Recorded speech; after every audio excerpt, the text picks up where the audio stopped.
Hello students, we were seeing of the innate immunity or it is the non-specific immunity here. Today we are going to start with the mechanisms, taking the examples how this innate immunity which is from the birth, how it is going to helpful to our body to prevent the disease causing organism or the pathogen here. I told what is innate immunity, what is the non-specific immunity here. So this is nothing but it is similar to the most type of infections here.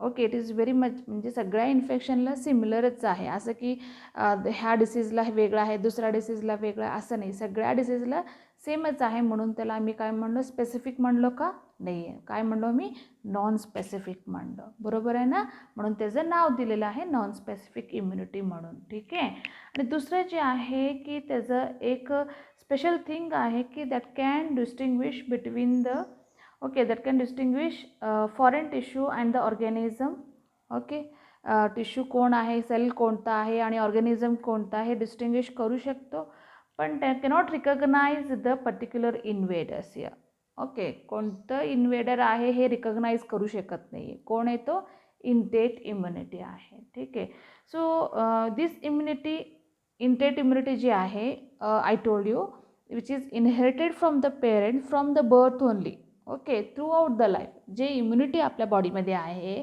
तो कुठून आलेले आहे from the parents only that means it is the inherited which is coming to the children from the birth and it is present throughout the life here. So we call it as named also as a inborn immunity, as named as a natural immunity, as named as a familial immunity and the genetic immunity. Clear आहे ना सगळ्यांना तुम्हाला ठीक आहे मग आता मी तुम्हाला ते सांगितले काय म्हणून की हे इम्युनिटी जे आहे असं आहे म्हणून ठीक आहे की कसं आहे इनबॉर्न आहे नॅचरल आहे आणि प्लस काय की that is from the family और द पेरेंट्स आणि किंवा जेनेटिक आहे दॅट इज द हेरिडिटरी आहे म्हणून ठीक आहे क्लिअर आहे सगळ्यांना तो इनटेट इम्युनिटी झालं आता ह्या इनटेट इम्युनिटीचं मेकॅनिझममध्ये दोन टाईपचे मेकॅनिझम आहे तो म्हणजे external defence mechanism internal defence mechanism की आम्हाला आता एक्झाम्पल घेऊन तुम्हाला मी सांगणार आहे की हे आपल्याला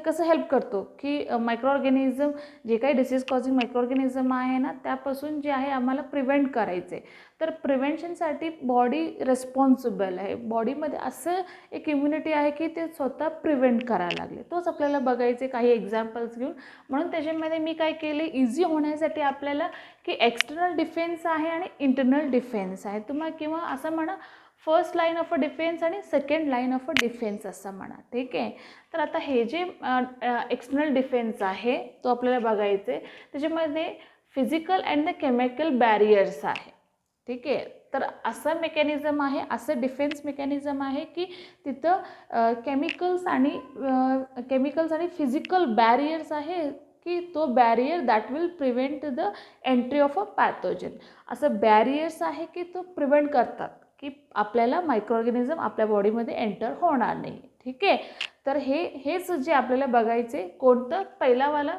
that is the external defence mechanism किंवा first line of a defence आहे ठीक आहे इम्पॉर्टंट आहे नीटमध्ये तुम्हाला असं विचारतात की असं एक्झाम्पल देऊन तुम्हाला हे फर्स्ट लाईन आणि सेकंड लाईनचे कन्सेप्ट विचारतात म्हणून तो पण नाव सांगितले मी ठीक आहे आता त्याच्यामध्ये बघा हे फिजिकल काय आणि केमिकल कोणतं आहे फिजिकल बॅरियरमध्ये मी तुम्हाला पहिल्यांदा स्किन घेतले म्युकस मेम्ब्रेन नेझल हेअर आणि सिलिया प्रत्येक कन्सेप्ट जे आहे आम्ही त्या कन्सेप्टमध्ये त्या पॉईंटमध्ये आम्ही तुम्हाला प्रत्येक वेळेस सांगितलेले की हे स्ट्रक्चर कशासाठी आहे ह्या स्ट्रक्चरमध्ये काय आहे ह्याचं फंक्शन्स काय हे नेहमी मी सांगतच आले तुम्हाला सगळ्यांना बरोबर आहे मग आता इथं पण बघा आम्ही स्किनचं जे आहे स्टडी केलेलं होतं ना कुठं ॲनिमल टिश्यूमध्ये हे स्किनचे टाईप आम्ही स्टडी केलेले आहे स्किन जे आहे सो ॲपिथेलियल टिश्यू आहे हे सगळं आम्ही स्टडी केलेलं आहे ठीक आहे मग आता ह्या स्किनचं जे आहे हे स्किन कसं आहे आउटरमोस्ट लेयर आहे हार्ड आहे हार्ड आहे किंवा डेड आहे ठीक आहे किंवा त्याच्यामध्ये सेल्स बघितलं तर काय असतं कॅरेटनाइज्ड सेल्स आहे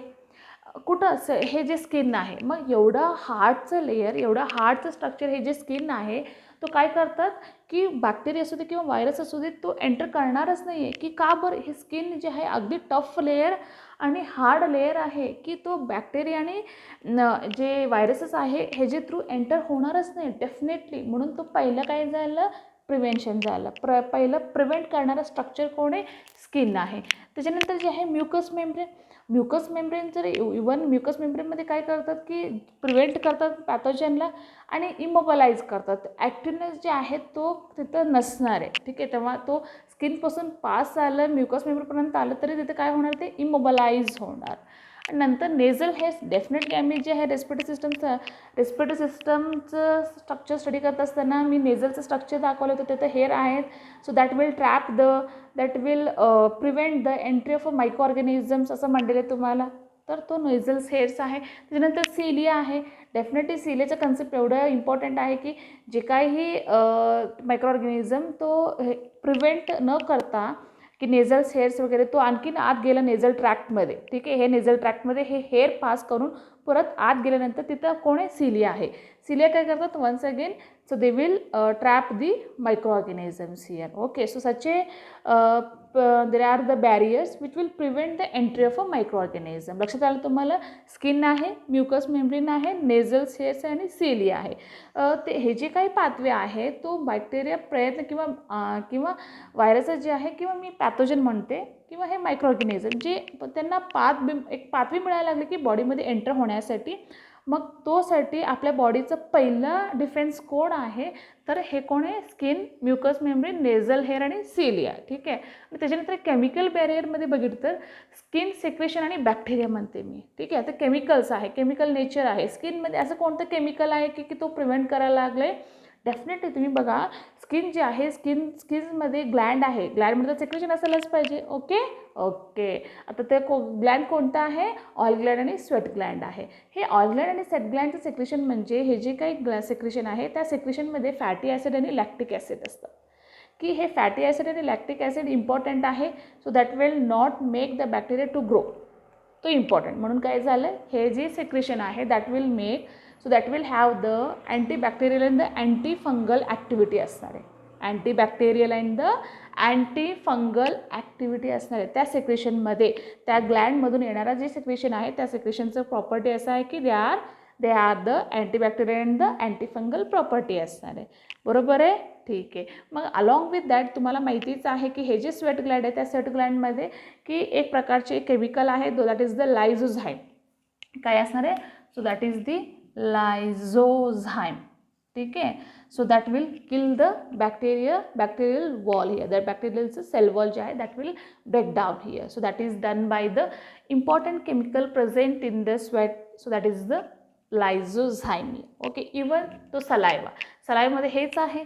आम्ही डायजेस्ट सिस्टम बघत असताना, माउथ पार्ट बघत असताना सलायवाचं कन्सेप्ट बघितलं होतं, कंपोजिशन ऑफ सलायवा बघितलं होतं. त्या कंपोजिशनमध्ये हे पण आम्ही एक्सप्लेन केलेले मी, लायझोझोम जे प्रेझेंट आहे की बॅक्टेरिया जे आहे आपल्या फूड थ्रू एंटर झालं की तिथं फर्स्ट जे आहे त्याला इमोबलाइज करण्यासाठी किंवा त्याचं ॲक्टिव्हिटी जे आहे, ॲक्टिव्हनेस जे आहे कमी करण्यासाठी किंवा त्याला किल करण्यासाठी कोण आहे, केमिकल त्या सलायवामध्ये प्रेझेंट आहे, दॅट इज द लायझोझाईम आहे, ठीक आहे.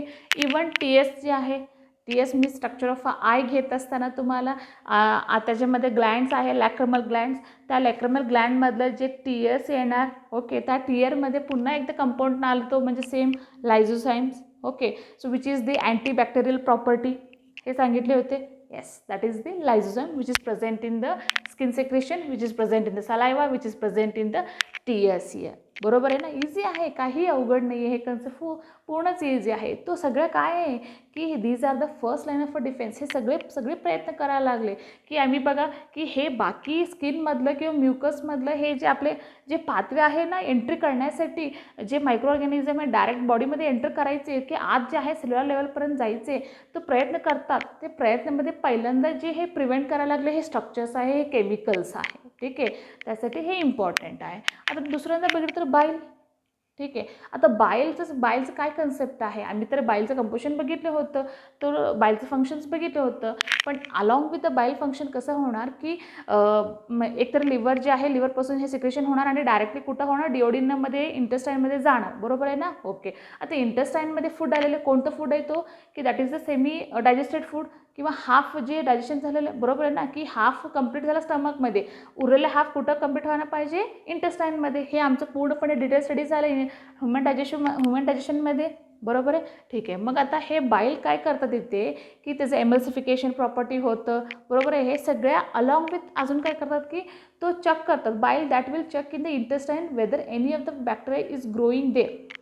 Okay, what they will do, bile will check whether any of the bacteria which is coming from the food, so that will be checked by the bile in the intestine here. एकमेव आणखीन एक property आहे, तो म्हणजे ह्या बाईलचा असणारे आहे.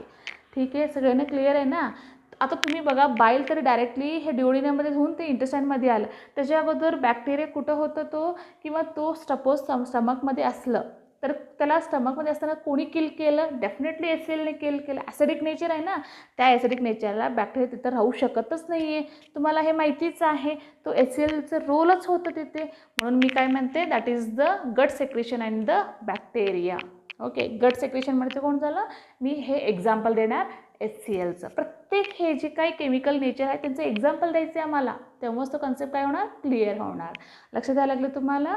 बाईलचं काय झालं, that will prevent the bacteria to grow on the semi digested food. That will check the bacterial growth on the semi digested food. Okay, आणि त्याच्या गट सेक्रेशनमध्ये, where in the gut secretion in the digestive tract there is HCl which kill the bacteria. So that is the property of this gut secretion here.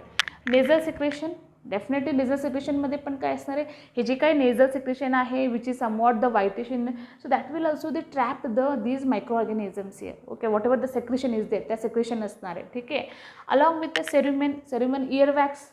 Okay, हे जे आहे that is the ear जे structure मी सांगत असताना तुम्हाला, तर हे जेच काही स्किन आहे त्या स्किन आत पण केलेले, हे जे आत आहे, किंवा मी ते कॅनल म्हणलं होतं ना, की that is the external meatus म्हणलं होतं, एक्सटर्नल ऑडिटरी कॅनल म्हणलं होतं. मग आता हे एक्सटर्नल ऑडिटरी कॅनल जे आहे स्किनचं लेअर थ्रूच पास झालेले, मग तिथं पण कोण असणार आहे, ऑइल ग्लँड आणि स्वेट ग्लँड असणार आहे. मग ऑइल ग्लँड आणि स्वेट ग्लँड असल्यावर परत काय झालं, तिथं पण लायझोझाईम आहेच. आणि अलॉंग विथ काय झालं, त्याच्यामध्ये एक जे आहे, एक सबस्टन्स आहे, केमिकल आहे, तो म्हणजे इयरवॅक्स किंवा सेरुमेन आहे. ते काय करतात, earwax, so that will trap the dust particles, pollutants किंवा मायक्रो ऑर्गॅनिझम किंवा इन्सेक्ट्स वगैरे, की एक पाथवे झाला ना आत जाण्यासाठी, तो जाण्यासाठी त्यांना ते that will prevent cerumen will prevent for the entry of micro organism or the pathogens here. That is the chemical called as the cerumen here. Last one जे आहे वजायनल बॅक्टेरिया. आता तुम्ही विचार करा, वजायनाचं स्ट्रक्चर आपल्याला स्टडी करायचं आहे. Female reproductive structure आहे तो वजायना.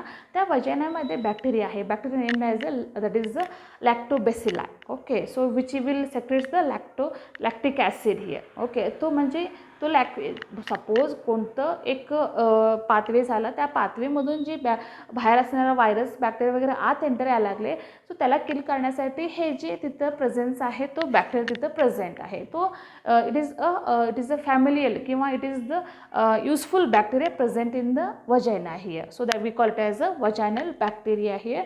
So that bacteria is named as a lactobacilli. तुम्हाला माहितीच आहे which is the not harmful bacteria. So that is the lactobacillus here. आणि तो पण कुठं आहे, वजायनामध्ये प्रेझेंट आहे, which will prevent the entry of a pathogen and which kills the bacteria here.